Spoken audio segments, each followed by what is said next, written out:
What's up, everybody? I'm Chase Lee reporting for DallasMovieScreens.com, and welcome to my first review of 2018. It's a brand new year. I can't wait for more hate comments down below and arguing with you guys. It is my favorite. I love film, and I know you guys do too, and it's all subjective, and I love hearing people's differing opinions.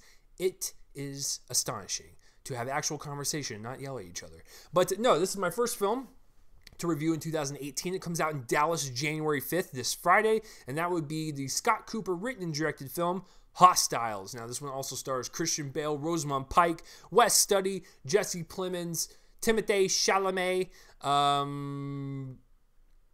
and you know what? That's all I can think of right now, but it's a nice ensemble cast for sure.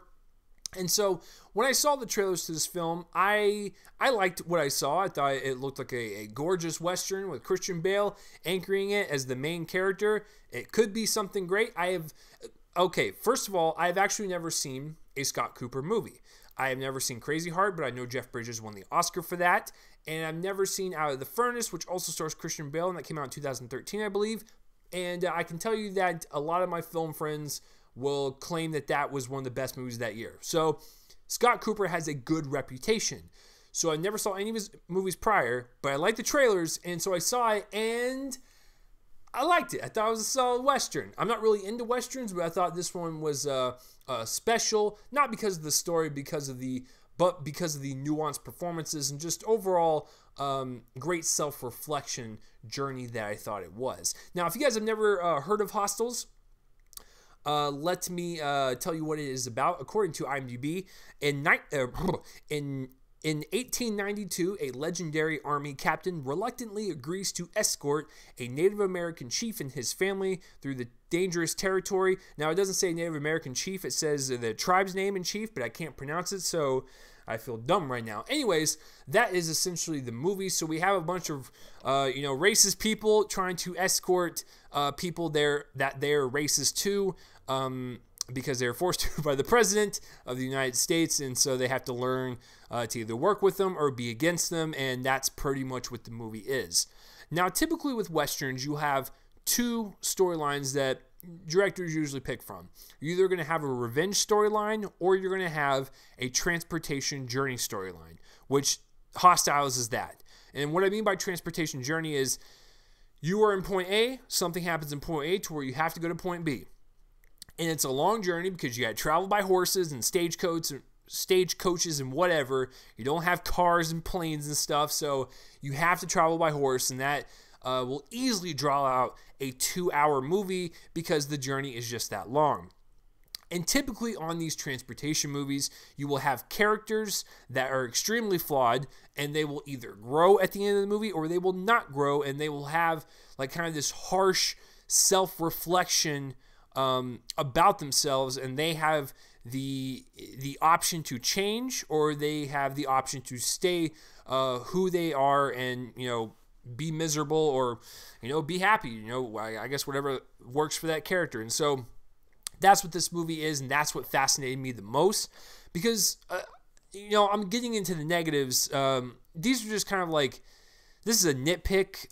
The story itself is not really like, oh, wow, this is like something I've never seen before. It's a Western. I told you, one or two storylines, and it's the transportation one. So the story itself is not really like intriguing or exciting. It's just more of like, I really like what I'm watching because the director can, set up scenes and execute them beautifully, whether it be from the cinematography or acting or music. That's why I like this movie, not the story itself. It's more about moments in the story and the characters themselves.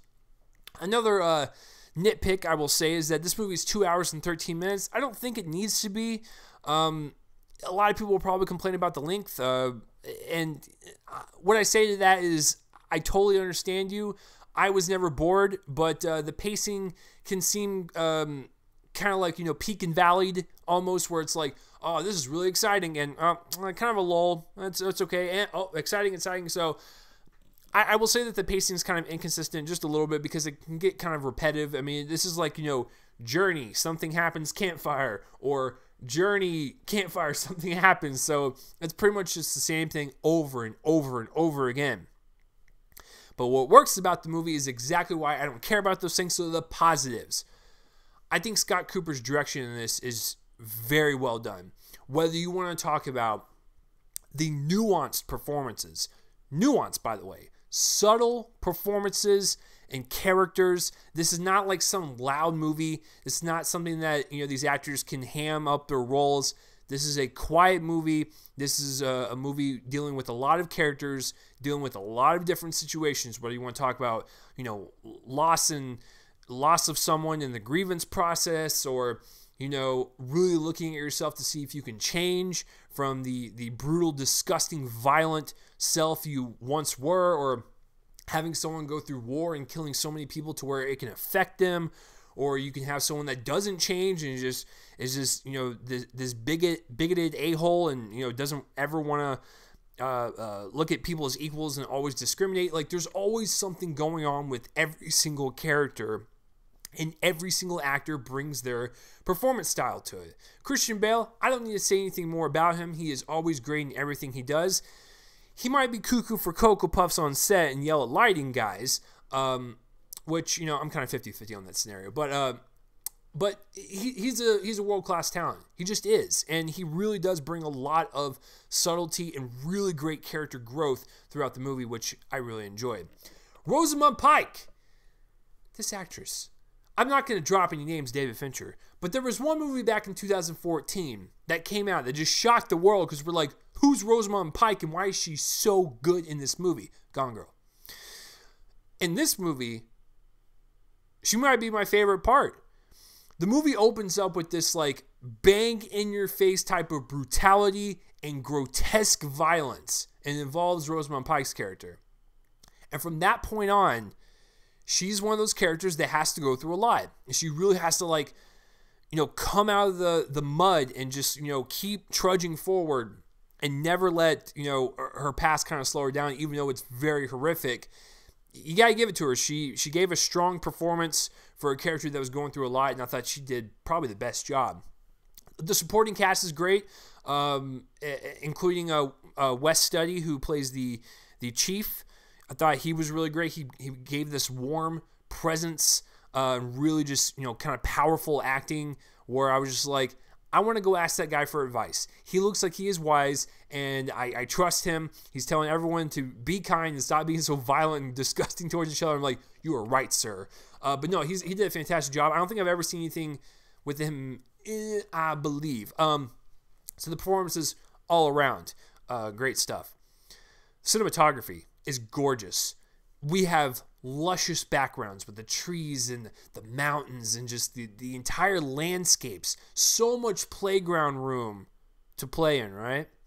And so you have that mixed in with the wonderful costumes and the horses, and it just feels so rustic. Rustic like a true Western, but also crisp and just beautifully composed and lit and colorful from the digital era of film. It's a great blend, and there's some shots where I was like, that was really creative. Thank you, Scott Cooper. So cinematography, gorgeous. And usually with Westerns, you could pause any frame, and it could be a painting if you film it right. I mean, it's really hard to screw up the visual integrity of a Western, but Hostiles gets that right. The music is also a nice accompaniment. It's typical Western fare. It's exciting, when the shootouts are happening, or it's, somber when the slower parts are happening. The song or the music will change every time they enter a new town or enter a new landscape. It's typical Western fare, but I thought it was a nice accompaniment. And speaking of music, the very last shot had some really great music that kind of bled in to the credits. And I thought that last shot that was accompanied by that music was a great change up from a typical ending shot that you would get in those types of movies. I know I'm being very vague, but I don't want to spoil anything, and I thought it was a nice little change. It was kind of beautiful. It was somber, and I was like, I like that. It's good stuff, Mr. Cooper.